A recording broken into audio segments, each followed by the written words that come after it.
আমরা এখন কালনা ছয়লেন সেতুতে উঠবো ইনশাল্লাহ। আসলে সেতুটি একটি অসাধারণ সিস্টেমে করা হয়েছে, আপনারা দেখতে পাচ্ছেন। খুবই সুন্দর লাগতেছে। সেতুর দুপাশে সুন্দর করে লাইটিং করে দেওয়া আছে এবং সেতুর যে মডেলটা, তো আসলে খুবই সুন্দর লাগতেছে। বিকাল বেলা অথবা রাতের বেলা আসলে হয়তো আরো ভালো লাগতো। রাতের বেলা হয়তো খুবই সুন্দর লাগে, যেহেতু লাইটিং করে দেওয়া আছে, সুন্দর লাইটিং। আর রাস্তাটিও 6 লেন রাস্তা, তো 6 লেন রাস্তা এবং 6 লেন সেতু, তো আসলে সব মিলিয়ে একটি অসাধারণ সেতু আপনারা দেখতে পাচ্ছেন। তো আমরা যে রোডটি দিয়ে যাচ্ছি, রোডটি মূলত ভ্যানে করে যাচ্ছি।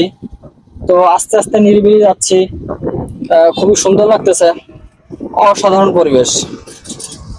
আমরা এখন কালনা ছয়লেন সেতুতে উঠবো ইনশাল্লাহ। আসলে